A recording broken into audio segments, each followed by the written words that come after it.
केंद्रात आणि राज्यात भाजपाची सत्ता, आता विकासासाठी मला निवडून द्या. भाजप उमेदवार जयश्री पाटील यांचे आवाहन. सलगरे येथे भाजप उमेदवारांचा भव्य प्रचार शुभारंभ. सांगली जिल्हा परिषद आणि पंचायत समिती निवडणूक 2026 साठी भारतीय जनता पार्टीच्या अधिकृत उमेदवारांचा प्रचार शुभारंभ आज सलगरे येथील सिद्धेश्वर मंदिरात मोठ्या उत्साहात पार पडला. एरंडोली जिल्हा परिषद गट क्रमांक 52 मधून सौ जयश्रीताई तानाजीराव पाटील आणि सलगरे पंचायत समिती गण क्रमांक 104 मधून सौ ललिता पांडुरंग कोरे यांच्या प्रचाराचा नारळ फोडून प्रारंभ करण्यात आला. यावेळी बोलताना सौ जयश्रीताई पाटील यांनी म्हटलं आहे की केंद्रात आणि राज्यात भाजपाची सत्ता आहे. आता जिल्हा परिषद आणि पंचायत समितीतही भाजपाची सत्ता येणार आहे. त्यामुळे विकास कामांसाठी मला निवडून द्या. सर्वसामान्य जनतेच्या प्रश्नांना न्याय देण्यासाठी आणि परिसराचा सर्वांगीण विकास साधण्यासाठी मी कटिबद्ध आहे. यावेळी विरोधकांचा चांगला समाचार देखील जयश्री पाटील यांनी घेतला. या भव्य प्रचार शुभारंभास पॅनल प्रमुख तानाजीराव अप्पा पाटील, ज्येष्ठ नेते खंडेराव अण्णा जगताप, बेळंकीचे संताजी सरकार तसेच सलगरे, बेळंकी, खंडेराजुरी, एरंडोली भाजपाचे सर्वच पदाधिकारी, गटातील सर्व कार्यकर्ते, नेते उपस्थित होते. सगळ्यांनी एकजुटीने निवडणुकीत विजय मिळवण्याचा निर्धार व्यक्त केला.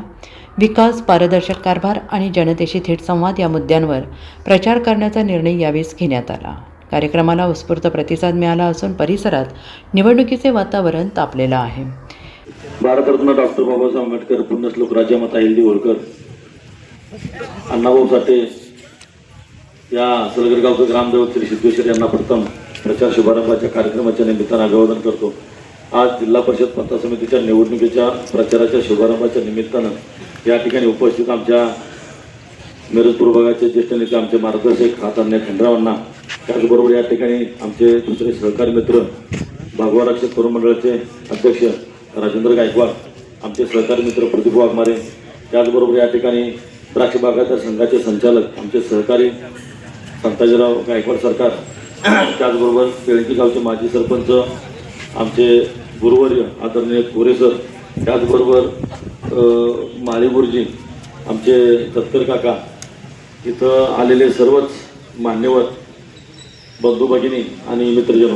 जिल्हा परिषद पंचायत समितीची निवडणूक लागलेली आहे आणि 5 तारखेला मतदान आहे. निवडणुकीचा मतदानाचा दिवस जवळ येत आलेला आहे. आता सलगरमध्ये काय केलं हे तुम्हाला सर्वांना माहिती आहे. फक्त माझी तुम्हाला एक विनंती आहे की आपण ही सलगर गावातल्या प्रत्येक माणसानं ही निवडणूक आपण आपल्या हातामध्ये घ्यायची आहे. कारण खचून आता 5-6 दिवसाचा कालावधी राहिला आहे. 9 गावं आहेत आणि वाड्या जर तर एकूण 11 गावं आहेत. या 11 गावामध्ये आपण बघितलं तर दिवसाला सुद्धा एक गाव वाटलेलं येणार नाही. त्यामुळे प्रत्येकाने आपापल्या परीनं गाव पूर्ण पिंजून काढायचं आहे. पुन्हा आपल्याकडे ज्या काही जबाबदारी दिलेल्या आहेत, इतर गावामध्ये जाणं, तिथल्या पैपावणी रावल्यांना मित्रमंडळी भेटणं, ह्या सगळ्या आपल्याला गोष्टी कराव्या लागणार आहेत आणि तिथं आपलं काम सांगावं लागणार आहे. सलगरमधलं काय कामं गेली 5-25 वर्ष मी तुमच्या पुढंच लहानाचा मोठा झालोय आणि तुमच्या समोर ही सगळी कारकीर्द आहे. मला बाकीच्या काही गोष्टी सांगायच नाहीत. आदरणीय सुरेश भाऊंच्या माध्यमातून या विभागामध्ये मोठ्या प्रमाणामध्ये निधी, जवळ 35 कोटीचा निधी आपल्या या विभागामध्ये आलेला आहे.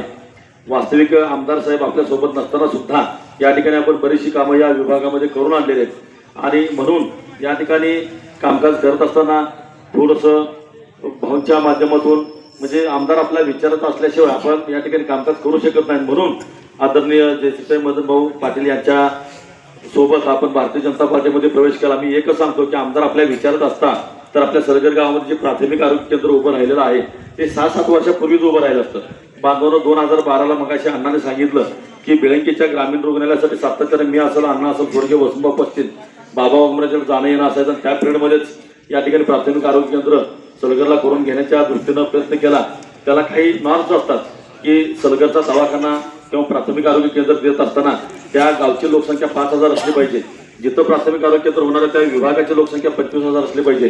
जिथं आरोग्य उपकेंद्र देणार आहेत ते आणि पूर्वीचं उपकेंद्र त्याच्यामधलं अंतर ही 20 किलोमीटर असलं पाहिजे. आणि ह्या सगळ्या गोष्टीमध्ये थोडीशी अडचण निर्माण व्हायला.